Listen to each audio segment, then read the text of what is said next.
Pygmy Forest!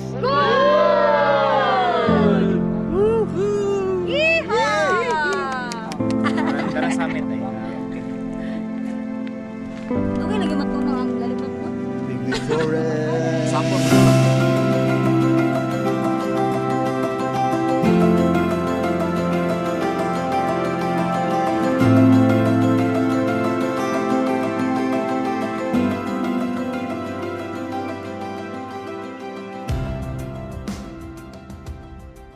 Gahapon, mga gabi namin naabot, mga around mga 6:20 siguro. So, wala na mi ka-vlog paggabi kay kapoy na kayo. So, ang among gibuhat nag pitch na lang namin sa among tent. And then nag-prepare sa among dinner. And mao na ni ang Camp 3. Usually imagine yung camp dire. Ang pagsaon na daw ni siya yung murag helipad dira. So ang katong plywood ba. So after mga pila ka months ato, gitantang na nila kay tungod nagabok na pud. So mao ni karon ang among camp. So as of now nanami diri. And then among target karon kay maabot mi diri sa Pygmy Forest ug sa Twin Falls. So mo na among target, then after pa-peak na mi. And then perting taasa na nalakaw na mo para descend paingon sa DNR. So fully makaabot mi diri napita. Mahipos kami sa mong tent. Ako naman mi sa Twin Falls o sa Pygmy Tree. Then after balik diri para sa mong breakfast. Then padaw na mi sa summit dana sa mga bag. Descend na mi padaw nga to sa among Jump Point. Sakto? Yeah. See you guys. As of now, nag-prepare na mi sa among mga things na ikuan. Dado na mo pasaka na pod. And then, so mo ni ang setup na mo karon. So, na pa rin suya o gradyo. Mana sila o pack up. Pre, Kami kanang- wala pa. Pre, kanang walay ko na. Pre, Asa pa rin? walay tubig na nasa DNR. So mo ni ang kuan, fortress area. So diri sila mga tulog mas dapita.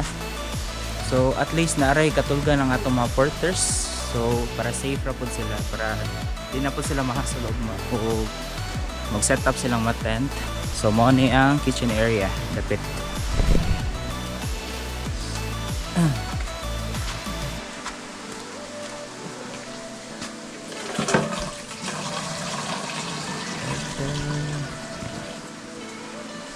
Let's start our day 2. So we're going to Pygmy Forest. Mga 30 minutes siguro ang trek karon. Padulong din. After ang trail mo gihapon, madi kayo. Kanang lapok. Tapo kayo. Lapok yapon. Same gabi among gagian kay murag sapa ang gamay. So same sa katumpag lantawon dos na mo paingon diri sa Camp 3. Ingon ani ra gyapon ang trail nga perti kalapok. Ingon ani.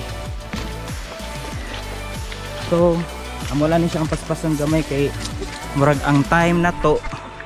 Murag alanganin na kay among time kay basin magabin-an na pud mig uli. So fully mahuman ra mi ani karon. Okay.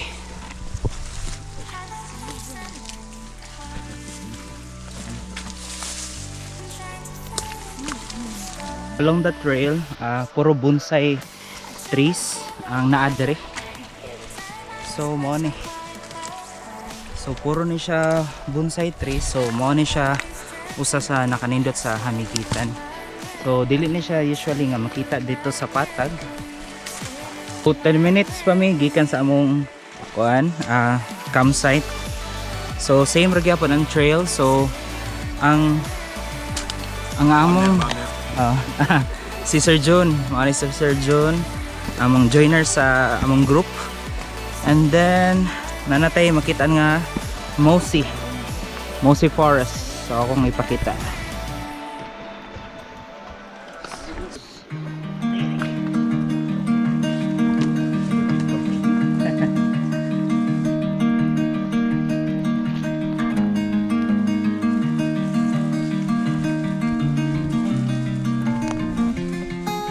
Okay, reminder sa mga tao nga gusto mo katkat og bukid.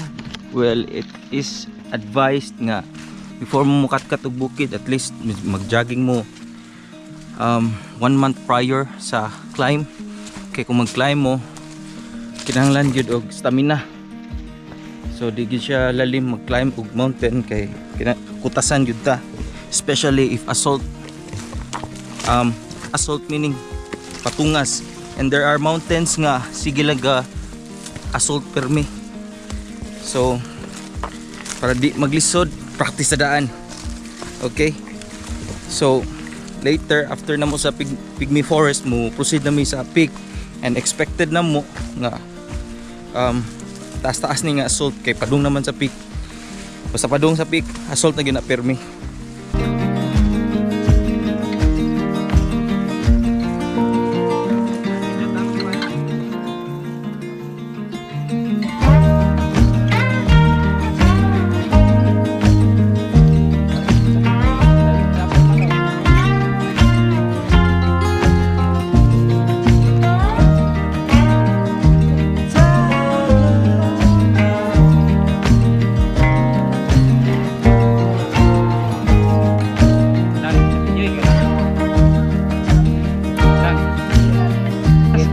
Hi guys! Sige. Sige, sir, sige. Ingat ako. Hi guys! Oh, na. Guys, mo pag-abot na mo din sa Pygmy Forest, 20 minutes gikan sa campsite na mo ganina. Kanina tong palibot mo ni gitawag ang mga gagmayng kahoy. More than 100 years old ni sila. Grabing kainit pero okay lang kay bugno ang hangin. Diri sa akong likod makita nato ang peak sa Mount Amigitan. Unya musa kami ngadto. After dinhi musa kami didto. Imagine na pila ka oras ang usak una. More or less 6 hours gikan diri padong dito. So see you sa summit. Area is called the helipad. So katong Vice President pa si Noli Di Castro daw, ari daw siya mulanding dire. Sana all wala dito. Pagdating na sa Vice President. Dila Walanding. Lakwa na. Drop na lang. Alright. Where? Tuyok takte. Tuyok. Ah, doon. Hala.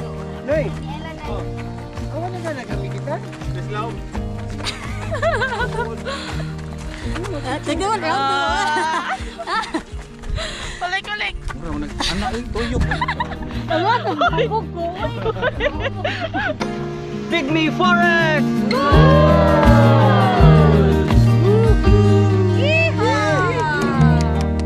Tara summit ay. Okay.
Sa campsite na karong adlaw mo pa-picnic, tabang yung tami na walay may tabo na mo o makaya sa among lawas, Lord, bisag budgeted ang among pagkain. Lord, nangayon minimo og safe na passage panaog aning bukyan. All this we pray in your name. Amen. And i-cancel na mo among Twin Lake nga trek kay di na mada sa oras. Proceed na mi sa peak, and estimated nga 3 to 4 hours mi maabot sa peak. So target na mo is 12 sa udto mi maabot dito. And gikan mi 9 AM.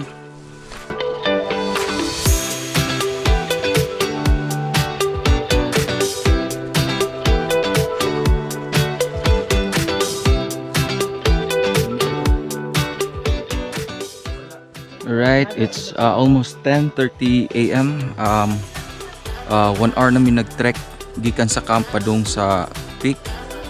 And we are still inside the mossy forest. Kanang ang mga kahoy direct are covered with ferns.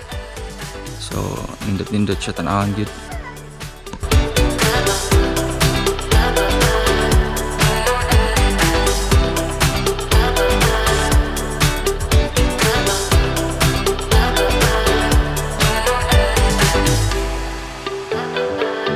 Ang trail nga going sa summit or sa peak, daghan kayo og mossy forest everywhere.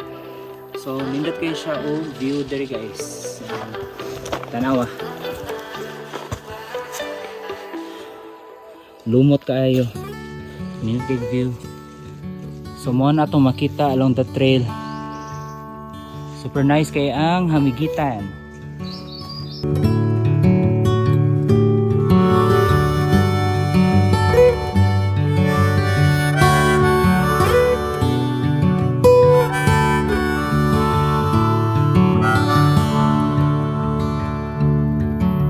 Through all the snow in these northern skies, and all them crows with their strange mournful cries, the lowest lows and the grand soaring highs, I'll be kind to you the rest of my days.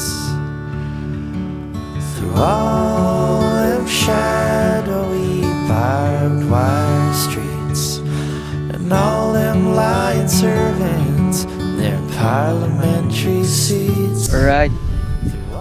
Almost 2 hours na mi galakaw, puros assault. And nami sa spot karon nga nainindot ng view. So, medyo nigawas-gawas kami sa mossy forest. So, nakasagap namin ka ng bugnaw ng hangin diri. Dito sa sul sa mossy forest, wala hangin, katinita. Pero diri arang-arang na lang kay may hangin. Almost hapit na may abot sa peak 1, napad ni peak 2 di ay according to the porter or sa guide. So nami sa kuan peak 1 dapit. So diri sa peak 1 hindot ang view diri. Ay niagi nga ferry guys. Ferry. Wow!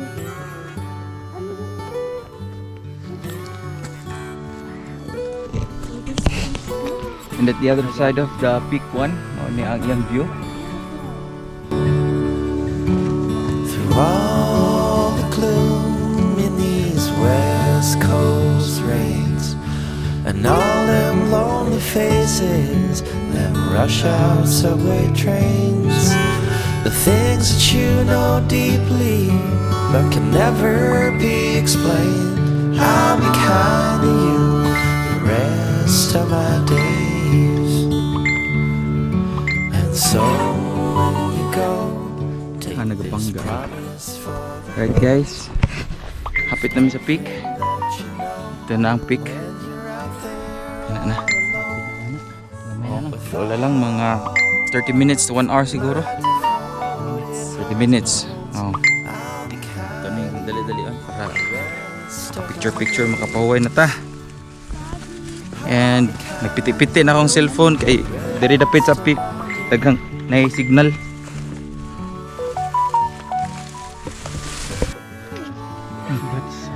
Congrats. After 3 hours nakaabot yun sa summit around 12:10. Gawas na kong drone. Ah, sige. Alright, nanami sa summit. Ito na, Mia. Oh, siyempre.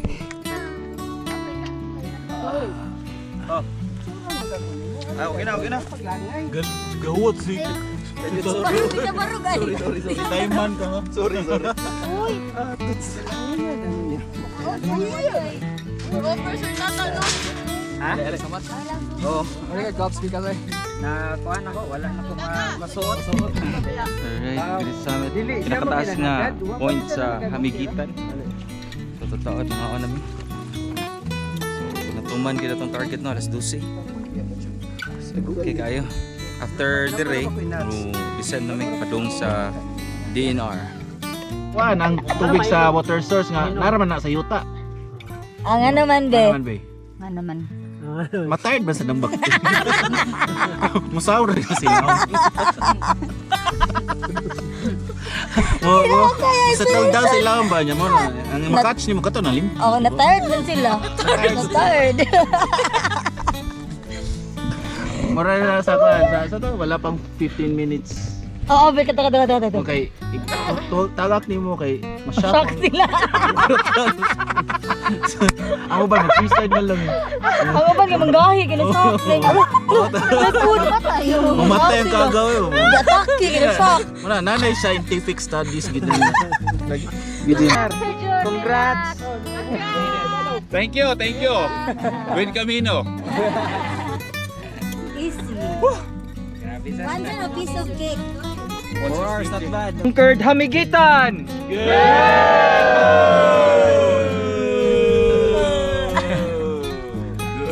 Mag-shoutout ko sa among mga kauban sa una sa Soto Katkat tribe.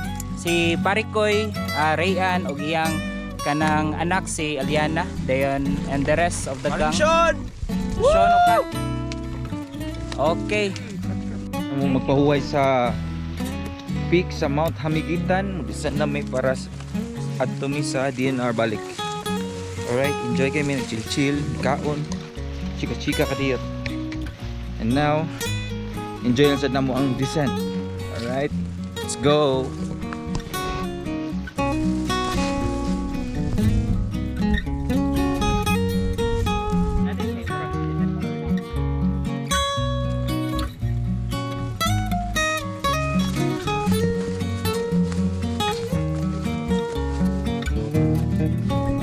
Alright, among descent will take around 3 to 4 hours depende sa among pacing. Kung paspas mo descent mo naog or lakaw, kuha ra na mo 3 hours. Pero kundi abot siguro within 4 hours siguro. Time check, it's 2 p.m. Alright, let's go down.